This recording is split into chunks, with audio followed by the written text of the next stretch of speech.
miscellaneous topics as per our usual format for the day at Morning Baraka. We are joined by Sayyid Mohsin Shah. Assalamu alaikum. Alaikum salam wa rahmatullah wa barakatuh. We should call you Smiley Sheikh. Smiley. Or Sheikh Smiley. Yeah, I thought the green scarf would give it away. But Look, say we've covered some random topics, but these random topics are quite important in this day and age because a lot of these topics are underrated, which have a massive effect on our lives from an Islamic perspective, from a regulation perspective, and how we integrate within society. Yeah. One such topic, Zara and Sayyid, is that we wanted to discuss today is actually food etiquette. And just a bit of a background behind why we're discussing this is because obviously from an Eastern perspective, back home, the etiquette of food is because we respect food and we respect what it gives us and where it came from.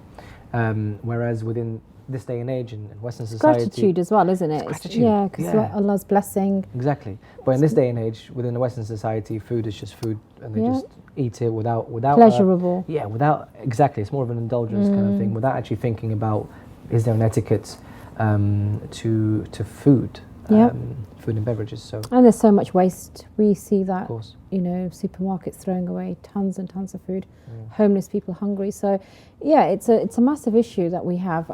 Again, we're saying where we're living, not to say that any part of the world is immune to these kind of issues. Yeah, of course. But the etiquette, I think one of the things that really is a stark difference is when you go back to, for instance, visiting family, etiquettes of when you're going on ziyarah, how people are hospitable. And it's quite I find it's a stark difference. So people, for instance, whether it's Arba'in and that's, once in a year, or like I said, you visit family, it's the giving, isn't it? It's the nature of being generous and the mannerisms. And I think possibly we don't, because we don't embed them in our cultural aspect here. So hoping that you can shed some background. Even what Zara was saying, and even that extending to actually the actual act of eating. I'm sure there are some rulings, and we're not entering into haram and halal here. It's more about the etiquette, so it's about the manners, what's makruh, what's mustahab, for example. So if you can share some insight into that, that'd be great. Inshallah, Bismillah ar-Rahman ar-Rahim. I mean, Ayatollah Sayyid Sadiq Shah Hafidhullah does discuss this matter in his Risala Amaliyah, which is really nice. Gives a little indication on the etiquettes of eating and drinking. I mean, this goes without saying, but we respect food, and it's a rizq from Allah subhanahu wa ta'ala.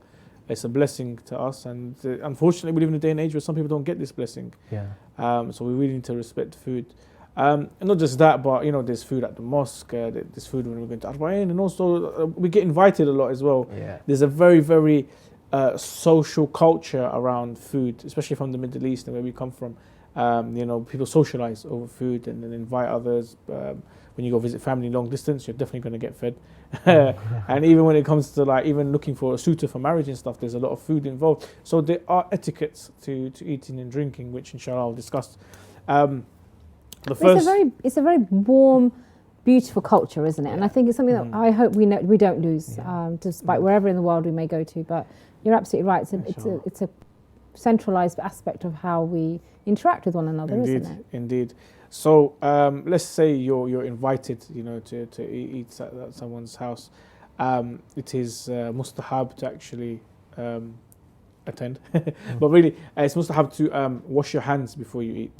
So to wash your hands before and also after you eat, this is mustahab. An important one is do not begin eating until the host begins to eat.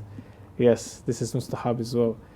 So you wait for the host to begin eating, then you should eat. And furthermore, it is mustahab to stop eating before the host stops eating. So the host should be the first to begin to eat, and he should be the last to eat as well. So on the flip side, the hosts should then realize when people have finished for him to actually finish as well. So it kind of goes both ways. If that would be very nice of the host, if it recognizes this mustahab act, and that maybe eats slowly or keeps a little bit until everyone's finished and then finishes off. It would be very, really nice. But yes, it's mustahab it's also for us not to overeat in front of the host, to eat more than the host, and maybe be too eager and keen to begin before the host as well. Other mustahab acts is also to eat with the right hand.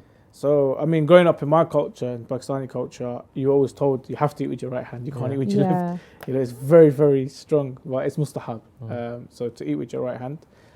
Also to say Bismillah ar-Rahman ar-Rahim before you eat, and to say Bismillah ar-Rahman ar-Rahim before you indulge in every cuisine. So let's say there's some rice. You say Bismillah before you pour the rice in, and then you're going to go for the marg, the curry. Say Bismillah before you put that in. Take the salad. Say Bismillah before you put the salad in. That's interesting. So just before every,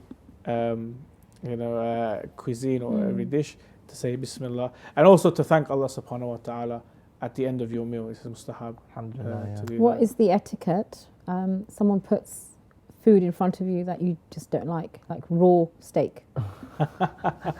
What would you do? What's the etiquette? Do you eat it quietly, or Put it to the you know? side I mean, and like I see said, onions. the cultural aspect is in this part of the world. You know, you probably speak your mind and say, "Well, actually, I'm sorry, I can't eat this." But what would you do from an Islamic perspective? The etiquettes of From an Islamic perspective, not to hurt your host's feeling. say Salih doesn't discuss that. What would you say as an etiquette? But as an etiquette, I mean, this is my personal opinion, so it doesn't link back to any marja whatsoever. I think everyone's entitled to eat or not to eat what they pleasure, what they like to. However, it is also rude to incline an invitation. So maybe just take a little bit and bite the bullet, as they say.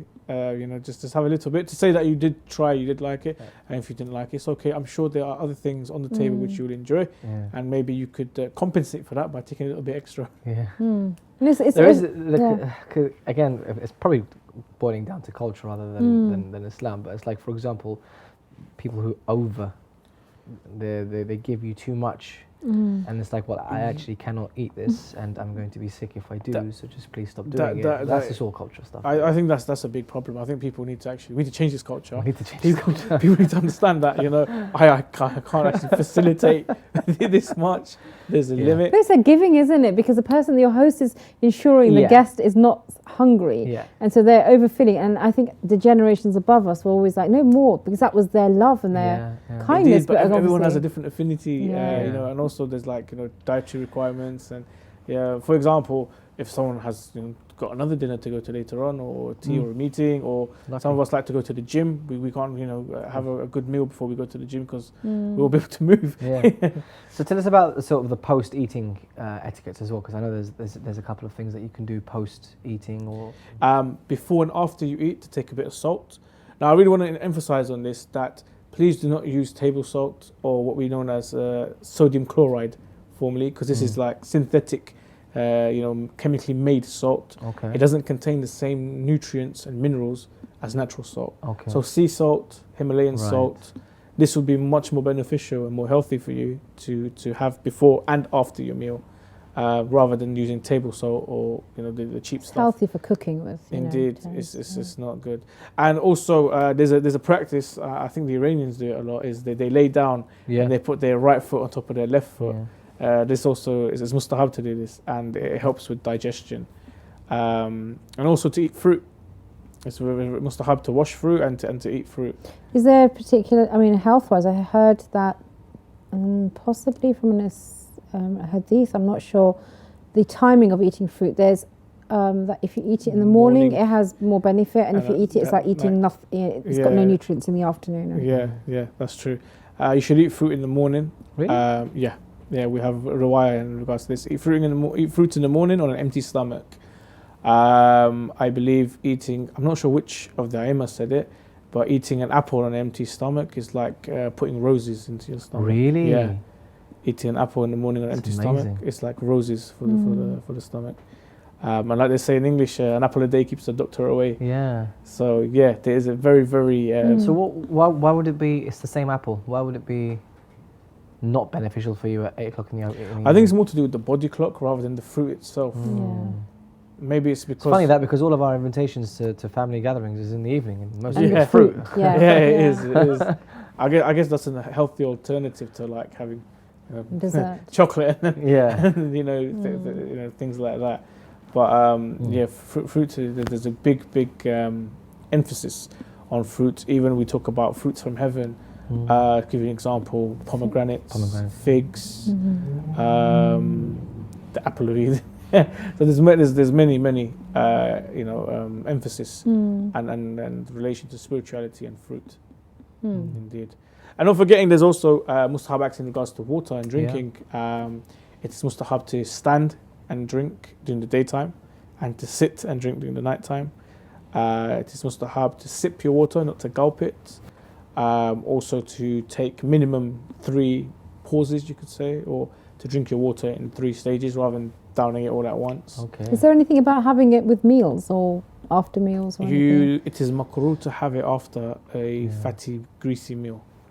Really? Yeah, according to Sayyid Sadiq. Because it solidifies, doesn't it? The water will solidify the fat or something? Yeah, I guess it's to do with the reactions. And the other thing is... Because the fat, sorry, just... Because the fat, I noticed in meals that when the kebab or whatever it is, you put it down, it's greasy. Within 5-10 minutes, it's just gone all fatty. And so water... We'll do that, We'll do that to it. We'll probably cool it down and, solidify it. So it's makruh to have water after a fatty meal. Interesting. And it is mustahab to say Bismillah before you drink water. And it is a great, great mustahab act and honor to remember Abu Abdullah Hussein and his thirst when drinking water. We were having this conversation actually the other night about drinking water with meals, and obviously some people have, and some people have like indigestion problems and they need to drink while they're eating. But I think there's these an Eastern culture that has water only 45 minutes or so after the meal, because it's to prevent the solidification of the water, and then generally break down all the food, and it helps in weight loss and things like that. I don't know. We were just having this discussion. So what would be a good alternative? But you might be right actually with the warm drink. You should, I'm talking about during the meal. You need to wash it down something like. You do obviously. I don't want to do your throat carbonates. gets dry. Yeah, your throat gets dry and stuff. So maybe a sip, I guess, won't. I know it's recommended to drink water before your meal to drink because obviously of the health benefits. Also because it stops you from eating too much, which is a big makruh act. To eat excessively. So by drinking water at the beginning of your meal, you kind of take up a bit of the space and it will force you to eat less. So it's recommended to drink water before. Like some of these etiquettes you can understand the wisdom behind it, and some of them is like, well, I'm still yet to find what it actually means or why.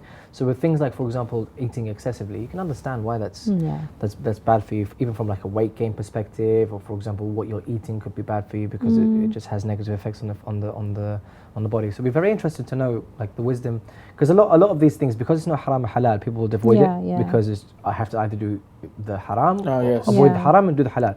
But these little small things like the mustahab and the makruh, I'd love to find out a bit more about which direction they'll take us if we do follow that. I mean, if you look at, now this comes from like a philosophical angle, in regards to eating a lot, they say that if you eat a lot, it makes you heavy.